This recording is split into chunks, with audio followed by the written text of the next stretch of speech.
ഇന്നത്തെ വീഡിയോ എന്താണെന്ന് വെച്ചാൽ നിങ്ങളിതിൽ കാണുന്ന പോലെ ഒരു കുട്ടി മസാല ദോശയാണ്. അപ്പോൾ ഈ മസാല ദോശയുടെ കൂട്ട് ആദ്യം തയ്യാറാക്കാം. അതായത് 2 ഉരുളക്കിഴങ്ങും ഒരു ബീട്രൂട്ട് തൊലി കളഞ്ഞിട്ടാണ് ഞാൻ ബീട്രൂട്ട് ഇട്ടത്. അപ്പോൾ ഒരു ബീട്രൂട്ടും 2 ഉരുളക്കിഴങ്ങുമാണ്. കുക്കറിൽ 3 വിസിലാണ്. അപ്പോഴേക്ക് തന്നെ നന്നായിട്ട് വെന്തിട്ടുണ്ട്. ഉരുളക്കിഴങ്ങിൻ്റെ തൊലി നമുക്ക് തണിഞ്ഞ ശേഷം കളയാം. ആദ്യമേ കളഞ്ഞിട്ടിടണമെങ്കിൽ അങ്ങനെ ഇടാം, പക്ഷേ ഞാൻ പിന്നെയാണ് കളയുന്നത്. 3 വിസിലാണ് വന്നത്. അപ്പോഴത്തേക്ക് നന്നായിട്ട് വെന്തിട്ടുണ്ട്. ഇനി ഒരു ഉള്ളി ചെറുതായിട്ട് അരിഞ്ഞത്, ഒരു ക്യാരറ്റിൻ്റെ പകുതിയാണ് ഞാൻ എടുത്തത്. നിങ്ങൾക്ക് വേണമെങ്കിൽ ഒരു മുഴുവനായിട്ട് ക്യാരറ്റ് എടുക്കുക, അളവനുസരിച്ചിട്ടാണ്. പിന്നെ 2 പച്ചമുളക്, കുറച്ച് കറിവേപ്പില. ഈ തണിഞ്ഞ ശേഷം നമ്മുടെ ബീട്രൂട്ടും ഉരുളക്കിഴങ്ങും ചെറുതായിട്ട് കട്ട് ചെയ്ത് വെക്കണം. ഞാൻ ഉരുളക്കിഴങ്ങ് കൈകൊണ്ട് പൊടിക്കുകയാണ് ചെയ്തത്, കാരണം തൊലി കളഞ്ഞിട്ട് കൈകൊണ്ട് പൊടിച്ച് വെച്ചതാണ്, കട്ട് ചെയ്തതല്ല ഇത്. നിങ്ങൾക്ക് കട്ട് ചെയ്യണമെങ്കിൽ കട്ട് ചെയ്യാം. ബീട്രൂട്ട് കട്ട് ചെയ്യുകയാണ് ചെയ്തത്, ചെറുതായിട്ട് കട്ട് ചെയ്തു. ഇതാ ഇത്രയും ഐറ്റംസാണ് നമ്മുടെ മസാല ദോശയുടെ കൂട്ട് ആക്കുന്നതിന് വേണ്ടിയിട്ട് വേണ്ടത്. ബീട്രൂട്ട് ഓപ്ഷനിലാണ്, വേണമെങ്കിൽ ചേർക്കാം. ഞാൻ മംഗലാപുരത്ത് നിന്നൊക്കെ കഴിച്ചപ്പോൾ അതിൻ്റെ അകത്ത് ചേർത്തിട്ട് കണ്ടു, അതുകൊണ്ട് ചെയ്ത് നോക്കിയതാണ്. ഇനി നമ്മളൊരു ചീനച്ചട്ടി അടുപ്പത്ത് വെച്ച ശേഷം അതിൻ്റെ അകത്തേക്ക് കുറച്ച് ഓയിൽ ഒഴിക്കുക. വെളിച്ചെണ്ണയാണ് ഞാൻ ഒഴിച്ചത്. ഇത് പ്ലാൻ ചെയ്ത് ചെയ്യുന്ന മസാല ദോശ ഒന്നുമില്ല. അരിമാവ് കുറച്ച് ഇരിപ്പുണ്ടായിരുന്നു, അപ്പോൾ വിചാരിച്ചു എന്നാൽ ഒരു മസാല ദോശ പോലെ ചെയ്താലോ എന്ന്. അങ്ങനെ ചെയ്താണ്. ഇനി നമുക്ക് കടുകൊന്ന് പൊട്ടിച്ചെടുക്കാം. ഇതാ കടുക് പൊട്ടി. ഇനി അതിൻ്റെ അകത്തേക്ക് നമ്മൾ നേരത്തെ അരിഞ്ഞു വെച്ച ഉള്ളി, പച്ചമുളക്, ക്യാരറ്റ്, കറിവേപ്പില ഇതൊക്കെ നമുക്ക് അതിൻ്റെ അകത്ത് ചേർത്ത് കൊടുക്കാം.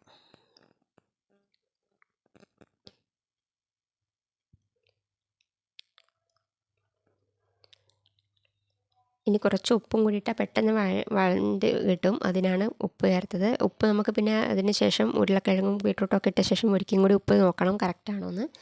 എന്നിട്ട് നന്നായിട്ട് ഇതുപോലെ വഴറ്റുക.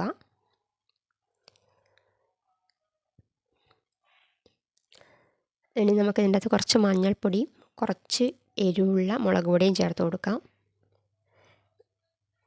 ഇനി എരിവ് എത്ര വേണ്ടെങ്കിൽ നിങ്ങൾക്ക് കാശ്മീരി മുളക് ചേർക്കാം, അപ്പോൾ കുറച്ചും കൂടി കളർ കൂടും. നമ്മൾ എരിവുള്ള മുളക് പൊടിയാണ് ചേർത്തത്.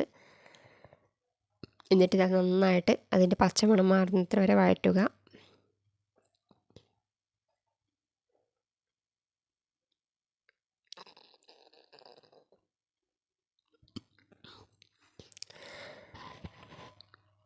അതിൻ്റെ പച്ചമണമൊക്കെ മാറി. ഇനി നമ്മൾ ഇതിൻ്റെ അകത്തേക്ക് കുറച്ച് വെള്ളം ഒഴിച്ചു കൊടുക്കണം. ആ ഉള്ളിയും അതൊക്കെ ഒന്ന് വേവാൻ, ക്യാരറ്റിൻ്റെ കഷ്ണങ്ങളൊക്കെ ഒന്ന് വേവാൻ വേണ്ടിയിട്ട് കുറച്ച് വെള്ളം ഒഴിച്ചു കൊടുക്കുക.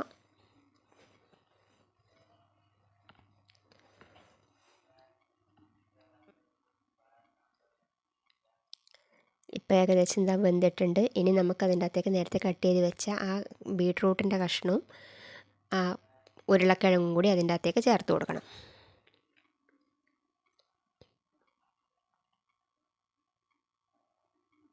ഉരുളക്കിഴങ്ങ് കട്ട് ചെയ്തിട്ടിടണമെങ്കിൽ കട്ട് ചെയ്തിട്ടിടാം, നിങ്ങളുടെ ഇഷ്ടമാണ്. ഞാൻ കൈകൊണ്ട് പൊടിക്കുകയാണ് ചെയ്തത്, കാരണം വെന്തതാണല്ലോ, അപ്പോൾ കൈകൊണ്ട് പെട്ടെന്ന് തന്നെ പൊടിച്ചെടുക്കാൻ പറ്റി. എന്നിട്ട് നന്നായിട്ട് ഇതുപോലെ ഇളക്കി കൊടുക്കുക, നന്നായി മിക്സ് ചെയ്യുക, എല്ലാം കൂടി പിടിക്കാൻ വേണ്ടിയിട്ടാണ്. ഇപ്പോൾ നമ്മൾ ഉപ്പ് ഒക്കെ കറക്റ്റാണോ എന്ന് ചെക്ക് ചെയ്ത് നോക്കണം. ഞങ്ങൾ ഉപ്പൊക്കെ കറക്റ്റായിരുന്നു, അപ്പോൾ പിന്നെ എക്സ്ട്രാ ഇടണ്ട. നിങ്ങളത് നോക്കിയ ശേഷം ഉപ്പ് വേണമെങ്കിൽ ഉപ്പ് ചേർക്കാൻ, നിങ്ങൾക്ക് എരിവ് വേണമെങ്കിൽ എരിവും കുറച്ച് ചേർക്കാവുന്നതാണ്, നിങ്ങളുടെ ഇഷ്ടമാണ്. ഇപ്പോൾ ഞങ്ങൾക്കെല്ലാം കറക്റ്റ് ആയതുകൊണ്ടാണ് ഞങ്ങൾ പിന്നെ ഒന്നും ചേർക്കാഞ്ഞത്. ഇപ്പോൾ കൂട്ട് ഏകദേശം തയ്യാറായി. ഇനി നമുക്ക് ആദ്യം ദോശ ചൂടാം.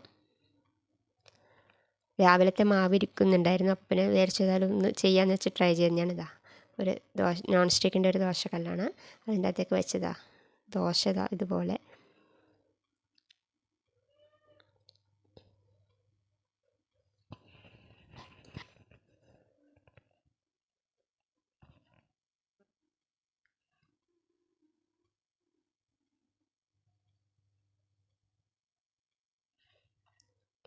ഞങ്ങളൊരിക്കൽ മംഗലാപുരം പോയപ്പോഴാണ് അവിടുന്ന് കഴിച്ചത്. അപ്പോൾ അവിടുന്ന് ബീട്രൂട്ടൊക്കെ ഇട്ടിട്ടായിരുന്നു മസാല ദോശ തന്നത്. നമ്മൾ പക്ഷേ കണ്ണൂരിൽ നിന്നൊക്കെ കഴിക്കുമ്പോൾ അധികം ഉരുളക്കിഴങ്ങ് ഒക്കെ ഉണ്ടാവാറുള്ളൂ, ബീട്രൂട്ട് ഉണ്ടാവാറില്ല. പക്ഷേങ്കിൽ ആ മംഗലാപുരത്ത് കഴിച്ചതിന് നല്ല ടേസ്റ്റ് ഉണ്ടായിരുന്നു, ബീട്രൂട്ടൊക്കെ ഇട്ടിട്ട്. അപ്പോൾ അന്ന് ട്രൈ ചെയ്താൽ. ഇനിയിപ്പോൾ നമ്മൾ ആ ദോശേൻ്റെ അകത്ത് കുറച്ച് വെളിച്ചെണ്ണ മുകളിൽ ഇങ്ങനെ പുരട്ടി കൊടുക്കണം. എന്നിട്ടൊന്ന് അതിനെ മറിച്ചിടണം എന്നുള്ളത് നിങ്ങൾക്ക് ഇഷ്ടമുണ്ടെങ്കിൽ ചെയ്താൽ മതി. പക്ഷേ എനിക്ക് നല്ല മുരിഞ്ഞ് കിട്ടാൻ വേണ്ടിയിട്ടാണ്, എനിക്കൊരു ബ്രൗൺ കളറായിട്ടുള്ള പാകത്തിന് കിട്ടാനാണ്.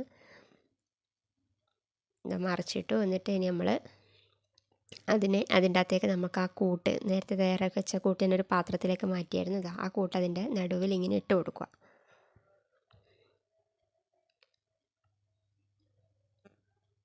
ഇതൊരു കുട്ടി മസാല ദോശയാണ്, പെട്ടെന്ന് തോന്നിയ ഒരു ഇതാണ്, അതുകൊണ്ട് അങ്ങനെ ചെയ്തതാണ്.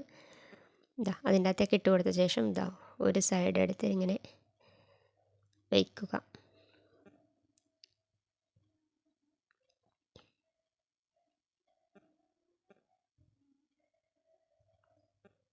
ഇനി ഇത് പ്ലേറ്റിലേക്ക് മാറ്റുക. അധികമൊന്നുമില്ല, ഒരു 2 ദോശയുടെ ആക്കേണ്ട കൂട്ട് മാത്രമേ ബാക്കി ഉണ്ടായിരുന്നുള്ളൂ. അതുകൊണ്ടാണ് ഞാൻ അതിൻ്റെ അകത്തേക്കൊക്കെ അതിൻ്റെ കൂട്ടൊക്കെ കുറച്ചേ ഉണ്ടായിരുന്നുള്ളൂ. കാരണം ക്യാരറ്റൊക്കെ നല്ലോണം ഇടുന്ന നല്ല ടേസ്റ്റ്. ഞാനത് പകുതി ക്യാരറ്റ് എടുത്തത്. ഇതാ വീണ്ടും ഒരു ദോശയും കൂടി അതുപോലെ ചുടുക. നിങ്ങൾക്ക് കുറേ ആക്കണമെങ്കിൽ അതിൻ്റെ അനുസരിച്ചിട്ട് അതിൻ്റെ എണ്ണം കൂട്ടം. ഉരുളക്കിഴങ്ങ് ഞാൻ 2 എണ്ണം എടുത്തത്, നിങ്ങൾക്ക് 3 എണ്ണം എടുക്കാം. എത്ര അളവിനനുസരിച്ചിട്ട് നിങ്ങൾക്ക് എണ്ണം ചേർക്കാം. ഇനി ഇതാ ഇതുപോലെ വെളിച്ചെണ്ണ ആക്കി കൊടുത്ത ശേഷം ഒന്ന് മറിച്ചിടുക.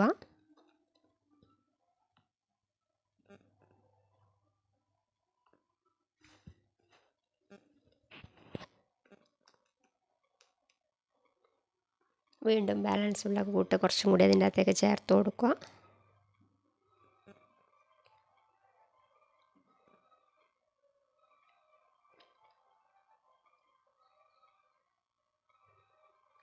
ആദ്യം ചെയ്ത പോലെ തന്നെ അതിനെ ഒരു സൈഡ് ആയിട്ട് ഇങ്ങനെ അടച്ച് വയ്ക്കുക. നിങ്ങൾ എന്തായാലും ഇതൊന്ന് ഈ കുട്ടി മസാല ദോശ ഒന്ന് ട്രൈ ചെയ്ത് നോക്കൂ. നിങ്ങൾക്ക് എന്തായാലും ഇഷ്ടപ്പെടും, നല്ല ടേസ്റ്റാണ്. അപ്പോൾ എന്നിട്ട് നിങ്ങളുടെ അഭിപ്രായങ്ങൾ കമൻ്റായിട്ട് രേഖപ്പെടുത്തുക. നമ്മുടെ കുട്ടി മസാല ദോശ റെഡി ആയിരിക്കുന്നത്. നല്ല സാമ്പാറും കൂട്ടി കഴിക്കാം. രാവിലത്തെ ചമ്മന്തി ഉണ്ടായിരുന്നു, ഉരുള ചമ്മന്തി ആയതുകൊണ്ടാണ് ഞാൻ ഇതിനകത്ത് വയ്ക്കാഞ്ഞത്. നല്ല വെള്ള ചമ്മന്തിയാണ് ഇതിൻ്റെ കൂടെ വേണ്ടത്. അപ്പോൾ തൽക്കാലം സാമ്പാറും കൂട്ടി കഴിക്കാം. അപ്പോൾ ഇനി അടുത്ത വീഡിയോ ആയിട്ട് വരുന്നത് വരെ എല്ലാവർക്കും ബായ്.